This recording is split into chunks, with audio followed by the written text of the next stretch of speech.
Where do you think we are with Bitcoin, with adoption, and kind of from a market structure standpoint? So Bitcoin from a market structure has been incredibly bullish. The pattern now, the chart pattern looks very similar to a smaller version of the one from March to June 2020, where it exploded. We've had this lovely corrective phase.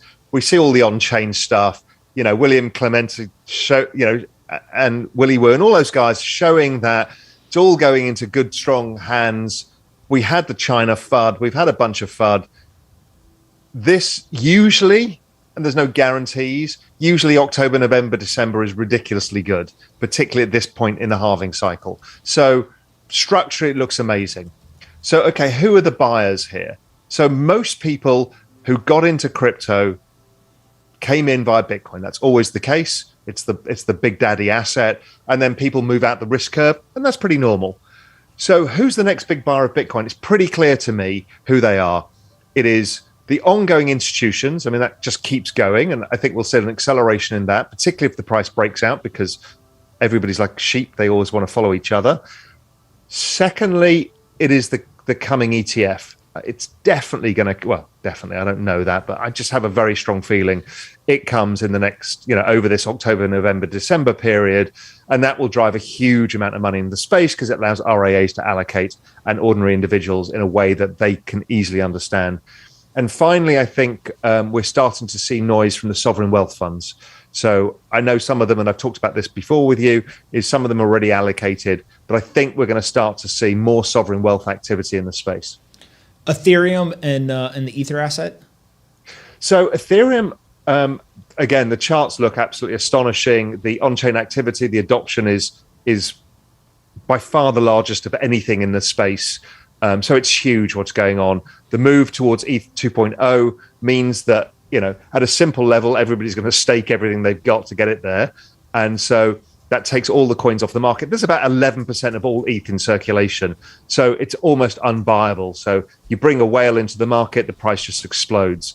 So I've never really seen a setup as good as this in that respect. So I think it's a very high quality bet for the time being because of all of this stuff that's either off exchange, being staked, and there's no free supply, and demand keeps going exponential. So like ETH overall, what's interesting is we're starting to see institutional adoption.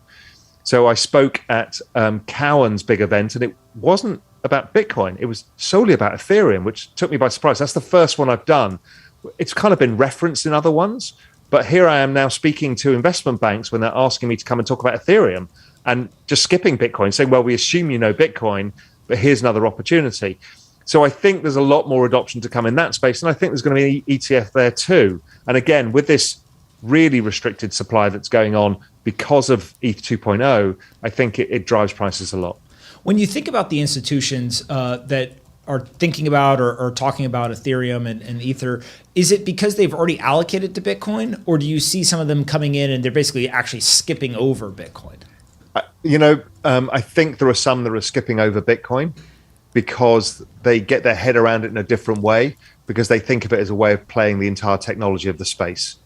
So then they don't, it's hard for many of these institutions to stomach the narrative, the Bitcoin narrative of a store of value that central banks are destroying the world and a lot of this stuff, because that kind of goes against a bit of their business model.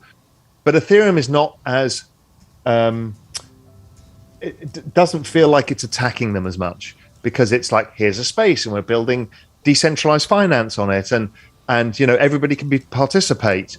It doesn't feel that they have to change their internal narratives. So some are finding it just a bit easier to get their heads around what it is without kind of going against or kind of exposing the Wizard of Oz, which is the central banks and what they're doing to currencies overall. We need a Bitcoin price prediction by end of year, and I need an Ethereum price prediction by end of year. What do you got for us? I was doing some work on this on the weekend for Global Macro Investor. I'm kind of thinking, I'm kind of a little bit overly bullish right now. And I think the cycle, well, no, because that's not fair, because I was looking at the cycle itself. I think Bitcoin somewhere north of 200 and ETH closer to 15K. But I think we finished the cycle with Bitcoin closer to 400 and ETH closer to 40,000. All right. So you think by end of year, we've got Bitcoin 200K or so. We've got ETH at 15K. You think end of cycle, which in your opinion, it sounds like kind of February, March of next year. Something like that, yeah. Bitcoin's 400,000 and ETH is 40,000. Yeah. There's a lot of people watching who hope you're right. I bloody hope so too. It's not like I haven't backed my own bet. So my money's where my mouth is. Now, we don't know how the cycle's going to play out now. What's going to happen in the, in the bear market? When does that come? Does it come in the same structure? I do think it probably decouples to a certain extent because I think the adoption is going to be really quite big. So that lowers, as a network gets more adopted, the volatility lowers. So I think we're going to see that this time around, and it will decouple. I also think the cycle goes on longer just because of two key factors. One is ETH 2.0 will probably be, I think, the end of the cycle because everybody will, once it unlocks, people will sell some of their ETH that they put in for the staking. I think that's a pretty common thing to do. That happens probably around tax season as well, so people realize gains. And then in addition, I think the ETF will have come out at that point, and a lot of the pent-up demand will be in. And then we'll have to deal with a bunch of people who don't yet realize how to deal with the 70, 80 vol asset. It's, and you've spent a long time doing this. We all have, is to teach people how to hold, how in a network adoption effect model, you will get volatility, but is more than compensated by price if your time horizon is long enough. And we're going to have to teach all of these RIAs this because they're all going to panic out. So, there's a lot of work for us all to do to get people to understand how to deal with high vol assets and what it means as well. What it could mean if they do hold on. I've got two of my brothers here with me, and they got a couple of questions as well. What do you guys got? Hey, Raoul, thanks for doing this. I appreciate you coming on. So my question would be just kind of around the total market cap of all crypto assets and cryptocurrencies. So we're at around 2 trillion today. If we were to kind of fast forward 5, 10, 15 years from now, where do you think this number can go and kind of how do you get there? So I think it goes very interesting. I've just got a chart of adoption of the internet, and crypto maps it beautifully, except the internet was growing at 63% a year when it had 150 million users, which crypto has now. So it was growing at 63% a year. Crypto is growing at 113%. So this is double the adoption rate of the fastest adoption of technology in all recorded history. So we've never seen anything like this. Extrapolate the maths, you get out to 1 billion people by 2024. So this is going to happen really, really fast. By the end of the decade, you're probably at 3.5, 4 billion people, so most of the world. So what does that mean for asset prices? Well, almost all the major asset classes, whether it's equities, bonds, real estate, they're all kind of in the 150 to $300 trillion range. Now, we kind of know that most of those assets are going to go on the blockchain anyway, but let's ignore that. To put this where I think it's going, it's currently 2 trillion. I think a roughly fair value to fit in with the other asset classes is 200 trillion. So it's 100x. We've never had an asset do 100x of that kind of magnitude in all recorded history. I mean, we've never seen it before. None of us have lived through this. So this is, I think, going to be the largest generation of wealth that the world has seen in the shortest period of time. When you think about the metaverse, you started to kind of go down that path a little bit. I know that you're really excited about this. Where do you think, one, that kind of starts to really permeate society? And then also, two, how do you think about it from an investor seat in terms of how to get exposure to it for your own portfolio? I think if it's the ongoing process, the fact that you and I, we're now living digitally, and me seeing you, I mean, I have drinks with friends on Zoom.